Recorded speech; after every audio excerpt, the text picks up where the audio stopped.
दो मुंह वाली चिड़िया। Moral story in Hindi on animal. Nandanvan में एक नन्ही चिड़िया रहती थी जिसके दो मुंह थे। दो मुंह होने के कारण वह चिड़िया दूसरे पक्षियों से बिल्कुल विचित्र दिखती थी। वह चिड़िया एक बरगद के पेड़ पर घोंसला बनाकर रहती थी। एक दिन वह चिड़िया जंगल में भोजन की तलाश में इधर उधर उड़ रही थी। अचानक चिड़िया के दाएं वाले मुंह की नज़र एक लाल फल पर पड़ी। देखते ही उसके मुंह में पानी आ गया और वह तेजी से वो फल खाने को आगे बढ़ी। अब चिड़िया का दायां मुंह बड़े स्वाद से वो फल खा रहा था। बायां मुंह बेचारा बार बार दाएं मुंह की तरफ देख रहा था कि ये मुझे भी खाने को दे, लेकिन दायां वाला चुपचाप मस्ती से फल खाए जा रहा था। अब बाएं मुंह ने दाएं वाले से प्रार्थना की कि थोड़ा सा फल खाने को मुझे भी दे दो। इस पर दाएं वाले मुंह ने गुस्सा दिखाते हुए कहा कि हम दोनों का पेट एक ही है, अगर मैं खाऊंगा तो वो हमारे पेट में ही जाएगा। लेकिन उसने बाएं वाले को कुछ खाने को नहीं दिया। अगले दिन चिड़िया फिर से जंगल में खाने की तलाश में उड़ रही थी। तभी बाएं मुंह की नज़र एक अद्भुत फल पर पड़ी जो बहुत चमकीला था। वह तेजी से उस फल की तरफ लपका।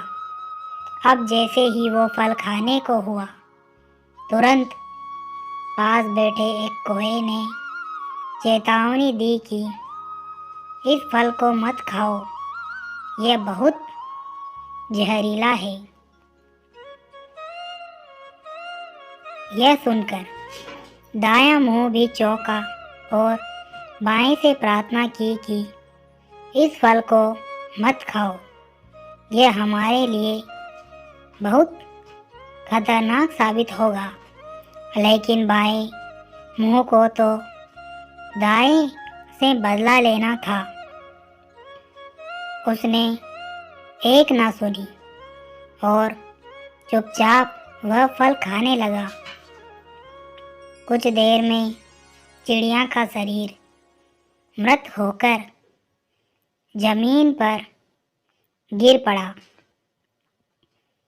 दोस्तों, कहानी सुनने में तो आनंद आया होगा, लेकिन जब मैं आपको इसकी शिक्षा बताऊंगा तो आपकी आंखें फटी रह जाएगी। आजकल के माहौल में देखा जा सकता है कि एक ही परिवार के लोग एक दूसरे से ईर्ष्या करते हैं, एक दूसरे से दुश्मनी रखते हैं। लेकिन जब भी वह एक दूसरे को नुकसान पहुंचाने का सोचते हैं या एक दूसरे से बदला लेने का सोचते हैं, तो नुकसान पूरे परिवार का ही होता है। इसलिए एक दूसरे से मिलजुल कर रहे, क्योंकि अगर परिवार का एक भी सदस्य गलत काम करे तो नुकसान पूरे परिवार का होता है। यही इस कहानी की शिक्षा है। धन्यवाद।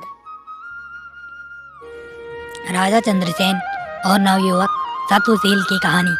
समुद्र किनारे बसे नगर ताम्रलिपि के राजा चंद्रसेन के पास सतुशील नाम का युवक नौकरी मांगने आता है, पर चंद्रसेन के सिपाही सतुशील को उनके पास जाने नहीं देते हैं। सतुशील हमेशा इसी ताक में रहता है कि किसी तरह राजा से मिला जाए। एक दिन राजा की सवारी जा रही होती है। गर्मी अधिक होने के कारण राजा चंद्रसेन को बहुत तेज प्यास लग जाती है। बहुत खोजने पर भी उन्हें पानी नहीं मिलता है। ऐसा लगता है मानो प्यास से जान ही निकल जाएगी। तभी उन्हें मार्ग में खड़ा एक युवक दिखता है। वह कोई और नहीं सतुशील ही रहता है, जो जानबूझकर पहले से राजा के मार्ग पर मौजूद रहता है। उसे देख राजा उससे पानी मांगते हैं। सतुशील फौरन राजा की प्यास बुझा देता है और साथ ही खाने के लिए उन्हें फल देता है। चंद्रसेन सतुशील से प्रश्न पूछते हैं कि वह उनके लिए क्या कर सकते हैं। सतुशील मौका देखकर अपने लिए नौकरी मांग लेता है। राजा चंद्रसेन उसे काम दे देते हैं और कहते हैं कि वह उसका उपकार याद रखेंगे। धीरे धीरे सतुशील राजा का करीबी बन जाता है। एक दिन राजा उससे कहते हैं कि हमारे नगर में काफ़ी बेरोजगारी है और पास में एक टापू काफ़ी हरा भरा है। अगर उस टापू पर जाकर खोज की जाए तो हो सकता है कि हमारे नगर के लोगों के लिए वहाँ कोई अवसर निकल आए। सतुशील तुरंत खोजबीन करने का बीड़ा उठा लेता है और राजा चंद्रसेन से एक नाव और कुछ सहयोगी प्राप्त करके समुद्र में टापू की ओर निकल पड़ता है। टापू के पास पहुँचते ही सतुशील को एक झंडा पानी में तैरता नजर आता है। उसे देख सतुशील तुरंत हिम्मत करके पड़ताल करने के लिए पानी में कूद पड़ता है। सतुशील अचानक खुद को टापू की जमीन पर पाता है, जहाँ एक सुंदर युवती संगीत सुन रही होती है। वह उस टापू की राजकुमारी होती है और उसके आसपास अन्य युवतियाँ भी होती हैं। सतुशील उसे अपना परिचय देता है और राजकुमारी सतुशील को भोजन करने का प्रस्ताव देती है और खाने से पहले एक पानी के छोटे तालाब में स्नान करने को कहती हैं।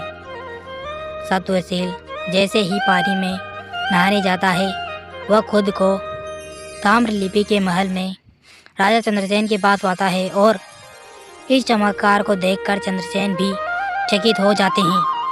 चंद्रसेन खुद इस रहस्यमय जगह पर जाने का फैसला कर लेते हैं और वहां जाकर उस टापू को जीत भी लेते हैं। उस टापू की राजकुमारी विजेता चंद्रसेन को उस टापू का राजा घोषित करती है।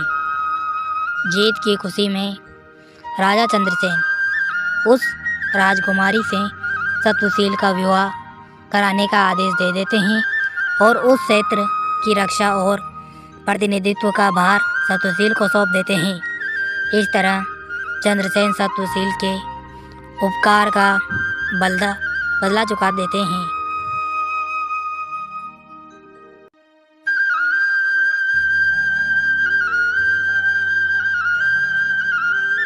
इतनी कहानी बताकर बेताल चुप हो जाता है और राजा विक्रम से प्रश्न करता है कि दोनों में से अधिक बहादुर कौन था, सतुशील या टापू जीतने वाला राजा चंद्रसेन। राजा विक्रम उत्तर देते हैं कि सतुशील अधिक बहादुर था, क्योंकि जब टापू के पास उसने पानी में झंडा देखकर छलांग लगाई तब वह वहाँ की स्थिति से अनजान था। वहाँ मौत का खतरा भी हो सकता था, पर राजा चंद्रसेन तो पूरी बात जानता था और वह सेना की मदद से जीत हासिल कर पाया, इसलिए सतुशील अधिक बहादुर था। एक बार फिर राजा विक्रम के मुंह खोलते ही बेताल उड़ गया और पेड़ पर जाकर उल्टा लटक गया।